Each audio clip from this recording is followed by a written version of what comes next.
opérette. Souvent pour des films, il était une opérette.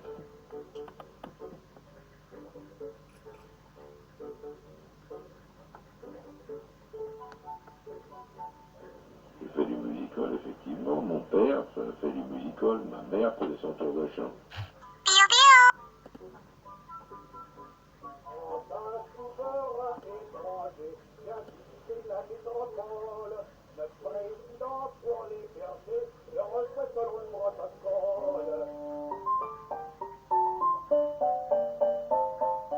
Pour lui, tout était faux. Du maquillage, de la façon de pleurer d'une manière un peu extravagante sur scène, et il détestait tout ça.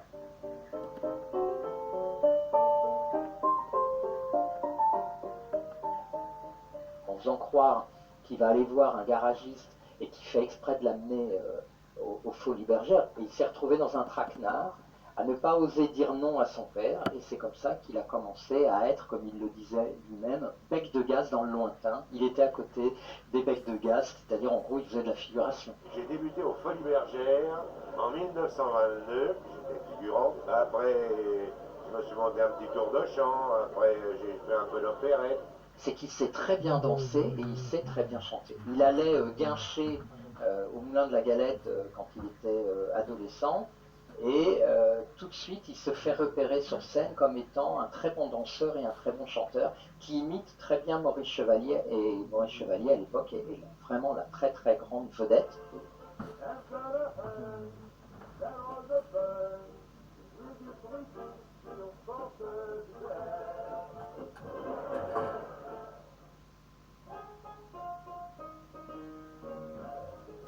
Non, il y avait pas toujours il y avait un pavillon, il y avait un rôle d'orchestre, il y avait au moins 30 musiciens, il fallait passer par-dessus.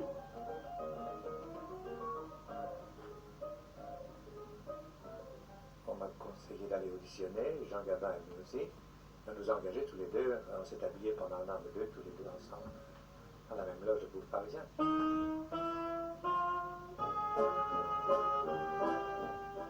Il joue dans plusieurs opérettes, notamment Arsène Lupin banquier. Il commence à se faire une carrière. C'est même lui, vers 1928, qui commence à exiger sa paye. Puis après, lui est parti au Moulin Rouge avec Miss Tinguette. Je suis venu auditionner avec mes petites chansons sous le bras, et Jacques Jarre et Miss Tinguette m'ont demandé si je voulais rester pour la revue qu'ils étaient en train de monter à Paris. Et voilà comment je suis revenu au musical, et ça a été, je dois dire, pour moi mon premier grand départ. Et à partir de 1930, la mode est à la comédie chantée. On vient de passer du cinéma muet au cinéma sonore, et donc beaucoup de chanteurs de café-concert vont se retrouver de la scène de théâtre sur les plateaux de cinéma. Pathé Nathan lui propose un rôle avec Gaby Basset, qui était sa première épouse. Il venait tout juste de divorcer. Ben, je vais te dire, j'étais au bouffe à ce moment-là. J'étais au bouffe, et puis alors, je l'avais mon départ, c'était en 30. Et il cherchait un jeune premier comique pour tourner une opérette. Alors j'étais faire un essai, je suis raté, et puis moi je l'avais trouvé déplorable, l'essai, je l'avais trouvé minable, il y avait une gueule impossible. Mais enfin, pour eux, probablement que ça a dû être bon, ils m'ont pris. Et c'est comme ça que j'ai débuté dans une opérette qui s'appelait Chacun sa chance. C'est délicat de dire que le Gabin qui va triompher au cinéma est né dans ces années de musical, parce qu'en même temps il se détestait pendant cette époque-là.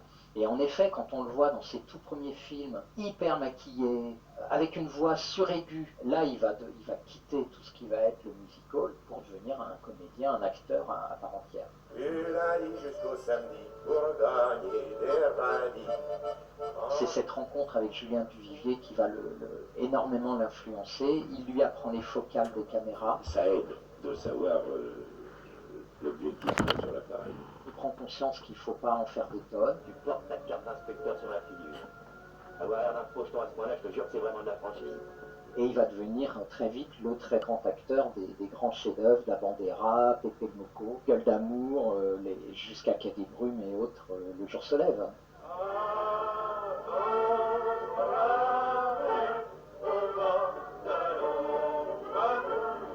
Oui, c'était une chanson que je chantais dans le film de Dimini, La Belle Équipe. Puis alors attends, à cette époque-là, alors il n'y avait pas de playback. Moi j'ai enregistré directement, disons. Je me la suis tapé au moins 6 cette fois.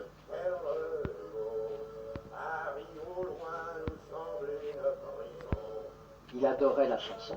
C'est-à-dire quand il part aux États-Unis, il emmène des disques d'Edith Piaf, il avait un accordéon, lui-même jouait de l'accordéon et s'accompagnait. Il arrive à New York quand en 1941 il quitte la France pour aller aux États-Unis. Il faut quand même imaginer le plus grand acteur européen de l'époque qui descend du paquebot avec son vélo et son accordéon.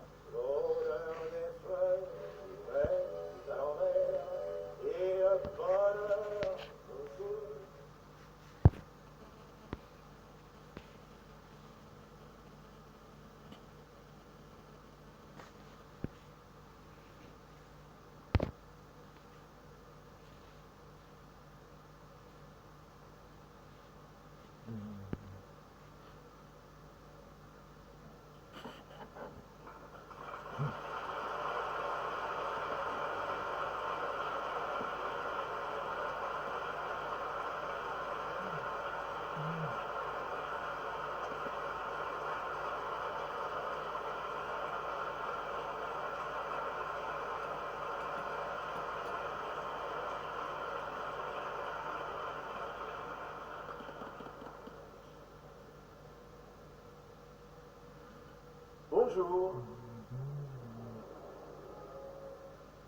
Ça va bien? Ça va très bien? Voilà, merci. Alors, bienvenue dans ce magnifique endroit qui s'appelle l'Auditorium de Radio France.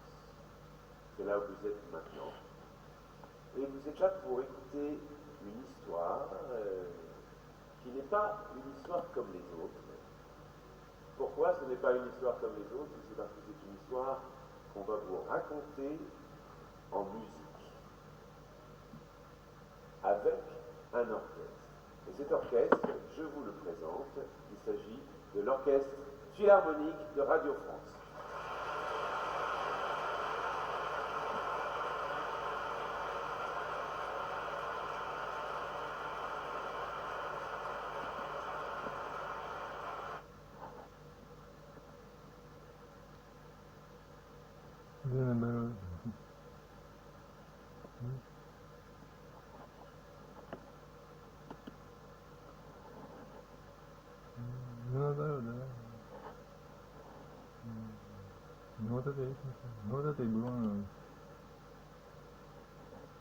Ничто не может остановить Павла Дурова в его стремлении сделать человечество еще чуточку свободнее. Ни американская администрация, ни блокировка.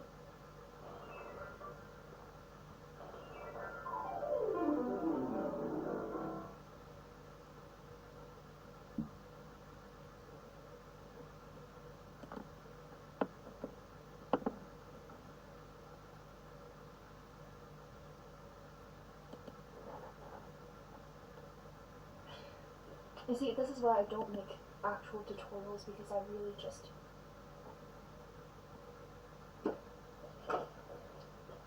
Some of you might know that I've been reading Schumann things and Schumann reviews on music and journal. I recently came across a quote that I thought was very fitting for this video. In no other art is demonstration so difficult as in music. Science fights with mathematics and logic.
probably wondering, how did I do that?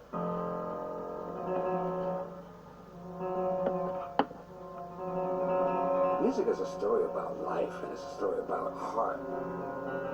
Nobody wants to hear C-sharp major with a sharp 11th. Am I saying that piano warm-ups are bad and pointless?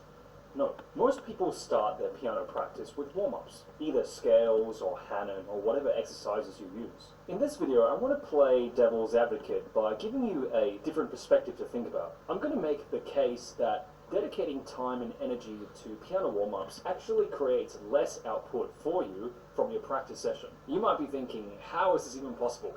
Make sure you stick to the end to find out. After my explanations, I will also give you 3 bonus tips on how you can succeed in your piano practice without piano warm-ups. Before we get into why piano warm-ups may not be as necessary as you think, make sure you like and subscribe to this channel to stay in touch with more of these free piano lessons and tutorials. In this video, I'm going to advocate that you actually consider skipping the piano warm-ups and get straight to learning your pieces. Have you ever had the experience of practicing 60, 90 minutes, and as you're practicing this lengthy amount of time, as time goes on, you realize you have less and less output as the time goes on. You feel like you're not as mindful and your brain is not as receptive of information as it was when you just started. It's like you're just playing for the sake of playing without any real conscious thought into what you're doing. This is completely normal.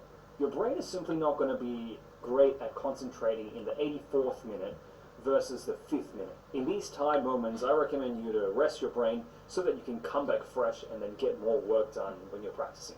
But this brings us to a really important point. In your practice sessions, you have a limited attention span and a concentration span. So when you first get to the piano, you have this much energy to concentrate and to get good work done. And as you keep practicing, your brain power sort of gets less and less over time. From my personal experience, the first 10 to 15 minutes of practice is when my brain is the freshest and the most receptive to information download. And because the first 10 to 15 minutes is when my brain is at its best, I should be dedicating this time for the most challenging and brain-intensive work, as opposed to something that's potentially brainless and repetitive. I started to realize the really powerful implications of understanding this concept when I was learning the Chopin E-flat Nocturne years ago.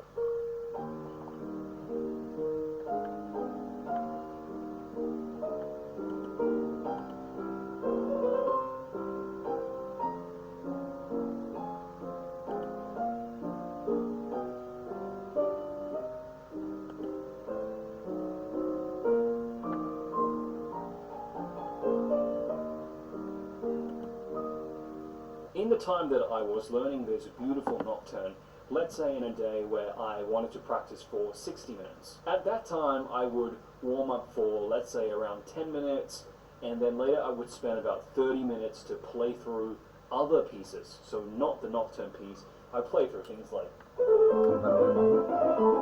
or for example,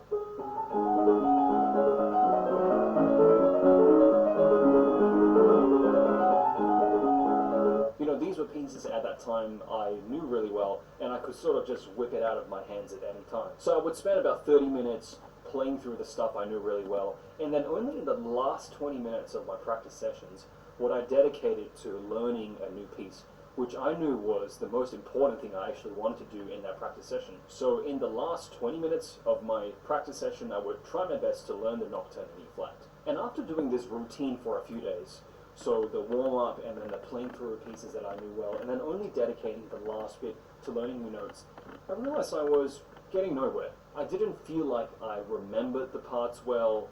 It was like I was practicing it, but nothing really was going into my brain. So I thought, why don't I try something? Why don't I try, instead of warming up and playing the pieces I know for about 40 minutes, why don't I just jump straight into doing the hardest thing I needed to do in that practice session right from the first minute? So instead of allocating my limited brain energy and time to focusing on things I already knew well, I now wanted to focus that limited brain energy and time into things that I knew was going to be the most challenging to do. And I put that right at the start of my practice just to test the results. And of course, voila, I made huge progress doing that. When I skipped playing the warm-ups and the pieces I knew well and got straight into what I really needed to do, which was to learn new notes, I had huge gains over the next few days. This is something I really want you to try in your future practice sessions. Let's say you've given yourself a goal of learning a new piece. Try to begin your practice sessions with learning the new notes as opposed to warming up. Dedicate those freshest brain cells to doing the hard things first. Congrats on making it to this part of the video so far. Here are 3 bonus tips I have for you on how to succeed in your piano practice without the warm-ups. Tip number 1, if you absolutely feel like you need to warm up, experiment limiting that to just about 2 to 3 minutes. When you sit down at the piano and you're starting to work, try and think about that you have a limited brain capacity to concentrate and get good work done. And as time goes by, let's say 60 minutes, okay, 50 minutes is getting less, and 40 minutes is getting less, and it's sort of getting less and less, and as time goes by, it's hard to really get things in there and to have it retained in there. So really make sure it's at the start to dedicate most of that fresh brain cells to the hardest things, which is either to learn either new notes or to hone some technical parts that you wish to get better at. Tip number 2 are for people who live in colder climates especially, is if you ask me, Jaser, I cannot play piano without a warm-up because my hands are too cold and stiff. The tip I have for you is to either wash or soak your hands in warm water before you practice. I've tried this multiple times, so during autumn and winter when it's a bit colder, I just put my hands in a big bowl of warm water for about a minute. Feels nice, and then when it comes to the piano, I'm all warmed up and ready to get into any passages I need to get into. So I've played piano all my life and I've dealt